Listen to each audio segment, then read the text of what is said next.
नमस्कार और कानून में आपका स्वागत है। कानून में आज हम बात करेंगे एक बहुत ही महत्वपूर्ण विषय, नए श्रम कानूनों पर। ये कानून सभी ऐसे लोगों पर प्रभाव डालने वाले हैं जो संगठित या असंगठित क्षेत्र में काम कर रहे हैं। सबसे पहली बात करेंगे कि जब पुराने कानून थे तो नए कानूनों की क्यों जरूरत पड़ी। नए लेबर लॉज की जरूरत इसलिए पड़ी क्योंकि अब जमाना बदल गया है। समय के साथ साथ काम बदल गए हैं, जनरेशन्स पूरी तरह से चेंज हो गई हैं और अब सभी काम टेक्नोलॉजी से ड्रिवन हैं। पुराने कानून काफी जटिल और एम्बिगुअस थे। पहले भारत में 29 अलग अलग श्रम कानून थे, जिनमें कई प्रावधान एक दूसरे के साथ ओवरलैप करते थे। इसकी वजह से कई तरह की समस्याएं आती थी। अलग अलग कानूनों के लिए अलग अलग अधिकारियों और प्रक्रियाओं की आवश्यकता थी। पुराने कानून आज की टेक्नोलॉजी और इकोनॉमिक परिस्थिति के अनुरूप नहीं थे, जिससे एम्बिग्युइटी और बढ़ जाती थी और कंप्लायंस में बहुत समस्या थी। पुराने कानूनों का अधिकतर हिस्सा आजादी से पहले या आजादी के बाद के शुरुआती दौर में बनाया गया था, जब अर्थव्यवस्था और काम दोनों की ही दुनिया बहुत अलग थी। इसलिए सरकार अब ये 4 नए कानून लेकर आई है। बात करते हैं कि ये 4 कानून क्या हैं। इनके बारे में संक्षिप्त में जानेंगे। पहला कानून है कोड ऑन वेजेस 2019 यानी वेतन संहिता। दूसरा है इंडस्ट्रियल रिलेशंस कोड 2020 यानी औद्योगिक संबंध संहिता। तीसरा है कोड ऑन सोशल सिक्योरिटी 2020 यानी सामाजिक सुरक्षा संहिता। और चौथा है occupational safety health and working condition code 2020 यानी व्यावसायिक सुरक्षा स्वास्थ्य एवं कार्य शर्तें संहिता। इन नए कानूनों के तहत कई पुराने प्रावधानों को सरल, स्पष्ट और आधुनिक बनाया गया है। चलिए बात करते हैं कि क्या है पहला कानून, कोड ऑन वेजेस 2019।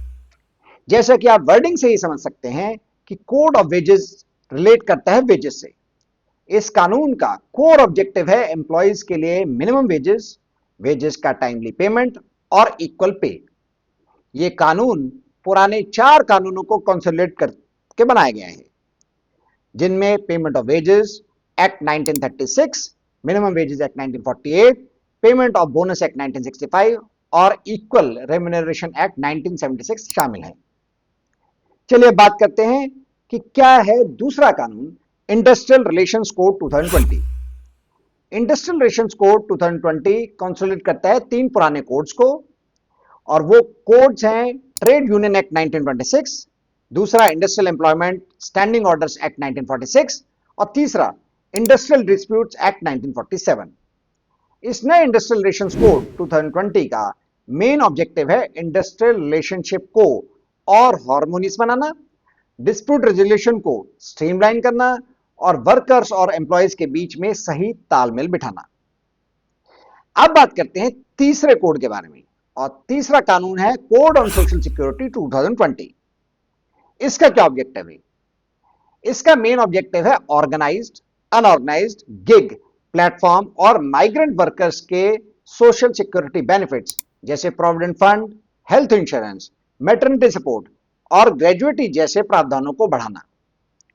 इस कोड में कुल मिलाकर पुराने 9 कानूनों के प्रावधानों को सम्मिलित किया गया है। अब बात करते हैं आखिरी कोड, और वो कोड है occupational safety health and working condition code 2020 के बारे में। यह कानून 13 पुराने कानूनों के प्रावधानों को सम्मिलित करता है। क्या है इसका मेन ऑब्जेक्टिव?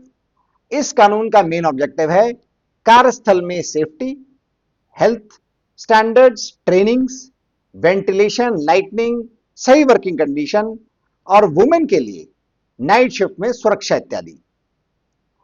चलिए अब देखते हैं कि इन कानूनों की वजह से एम्प्लॉयज को क्या बेनिफिट होने वाला है और उनके लिए क्या चेंज होने वाला है। पहला बेनिफिट है वेजेस और पेमेंट्स रिलेटेड, दूसरा है सोशल सिक्योरिटी और लीव्स को लेकर, और तीसरा है वर्क प्लेस में राइट और सिक्योरिटी को लेकर। अब हमने बात कर ली एम्प्लॉयज की, बट एम्प्लॉयर्स के लिए क्या इंपैक्ट होने वाला है इन कानूनों का? पहला इंपैक्ट है कंप्लायंस का सिंप्लीफिकेशन, जैसे रजिस्ट्रेशन या लाइसेंसेस, इन सब पे इंपैक्ट होगा। दूसरा है हायरिंग और एम्प्लॉय रिटेंशन को लेकर। और तीसरा जो सबसे इंपॉर्टेंट है वो है डिस्प्यूट्स को लेकर, डिस्प्यूट्स को सरल तरीके से रिजॉल्व करने को लेकर। तो ये था आज का वीडियो जिसमें हमने बात करी नए लेबर लॉज की, क्यों उनकी जरूरत पड़ी, एम्प्लॉयज के लिए और एम्प्लॉयर्स के लिए कैसे ये कानून बेनिफिशियल होने वाले हैं। अगले कुछ वीडियोस हम लेबर लॉज पर ही बनाएंगे और विस्तार में हर लॉ को जानेंगे और डीप डाइव करेंगे कि कैसे ये एम्प्लॉयज और एम्प्लॉयर को इंपैक्ट करने वाले हैं। उम्मीद है कि आपको ये वीडियो इंफॉर्मेशनल लगा होगा। ऐसे और इंफॉर्मेशनल वीडियो देखने के लिए फॉलो करें कानूनन। Thank you for watching the video. नमस्ते।